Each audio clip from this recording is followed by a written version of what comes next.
at the Tristan Bates Theatre, which is part of the Actors Centre, we wanted to engage with Brexit in some form. We thought it was our responsibility as an arts venue to do that.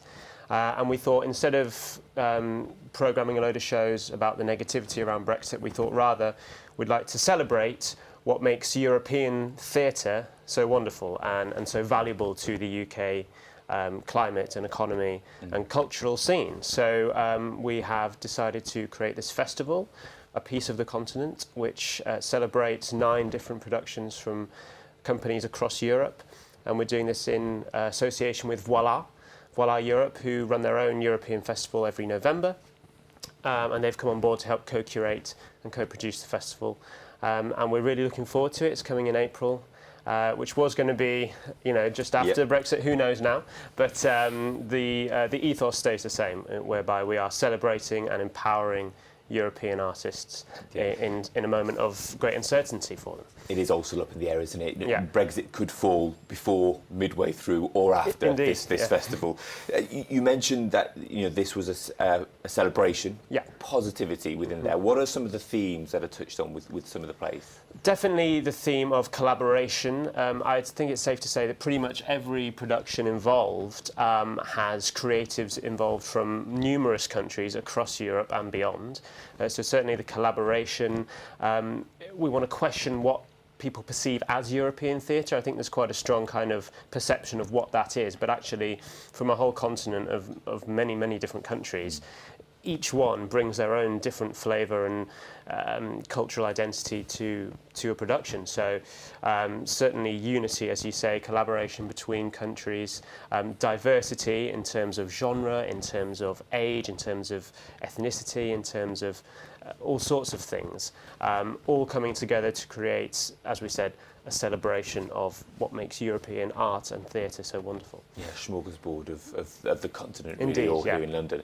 David, let's talk a little bit about your play. You've co-devised it and performing this. It's called Noir. Tell us about the protagonist, the main character. Well, Noor Inayat Khan is a fascinating character, a historical figure that is unfortunately forgotten. There is a statue of her in London, and she received medals after her actions during the Second World War for Britain and for France. So that's what makes her very interesting. She was from Indian origins, but she lived in France. That's where she grew up, and then she enrolled in the RAF. Yeah, here she is. For Britain, and then joined the French resistance against the Nazis. So that makes her a fascinating and deeply European character for us at Exchange Theatre. And we are passionate about this identity, about how identity now is fluid and beyond the borders that people want us to believe in. It is about people who are diverse in themselves, like in their body. A woman from an ethnic minority who was British, who fought for Britain in the war. It raises lots of questions about identity, and obviously back then there were lots of questions around it. These issues are still here. There are still people saying, how can you be both British, be Muslim, how can you be British and from another country? Does that... Yes, exactly. And I think what we're doing with the show, by doing a family show, is just go beyond that question. Because the children who watch the show, and we've already done a small showing, just a preview of 30 minutes, and the children who watch the show, they don't question that. That is normal. So this person is diverse. She has an Indian dad and she has an American mum, and they don't see that it's even a debate. I mean, it's an identity. You can't debate an identity. And I think what we're trying to do is just go beyond these questions, which are just sending us backwards, I think. Yeah, Will, is it the politics then that brings in questions around identity? Because if children are born with an open mind, where does it? I think it's place? Yeah, of course, it's inherently learnt, isn't it? It's nurture over nature.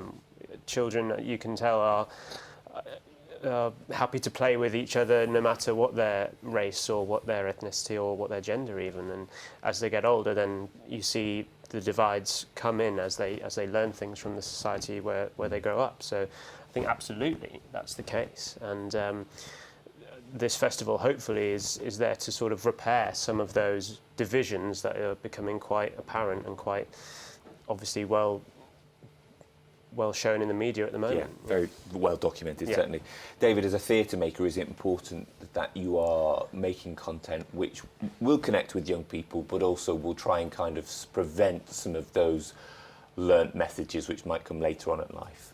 Yeah, well, my company is called Exchange Theatre, and so this word exchange is really at the center of the work we do, in the sense that it could be just a nice word, but it is actually something we believe in culturally and also in our practice. That's why we're really proud to be with Voila Europe Festival, because it's about this exchange, about collaborations, about meeting all these different companies from different origins. As long as we carry on creating things beyond our remits, we can expand the work, expand the minds, and I think that's what we're striving for. Is there a fear, Will, that you know, whatever Brexit takes shape and form, whichever style of Brexit we have, that there will be a less diverse mix of theatre makers in the capital? I think that's certainly a fear that a lot of people have, yes, because of the uncertainty of when European or non-EU creatives worry about whether they'll be able to stay in London or stay in Britain, or whether they'll want to in a climate where they feel unwelcome. I certainly think that it could have a huge impact on the cultural scene in the UK if all these wonderful creative people aren't able to be here anymore and aren't able to showcase their work. And as well as, you know, losing out on those artists, we're also losing out on the stories they're telling, which broaden the mind for everybody. So Yeah. I can't see it being a positive change if all the creative people have to leave. Aside from Noir, pick another one and tell us about the story in there as well. It's difficult for you because I know there are nine. There are and they'll all nine, be as good. indeed, and so I wouldn't want to look like I'm prioritising one over the other, but I think perhaps one that is. We wanted to celebrate European artists no matter what the content of the work they were doing. So we were clear that the content of the shows doesn't necessarily have to be about Brexit. It's more about celebrating the artists and whatever stories they want to tell. But there is one called Diary of an Expat by Cecilia Gragnani in the final week of the festival, which is about the experience of being an Italian person living in London and not knowing whether she's able to stay. Which I think is an issue that a lot of people can relate to at the moment.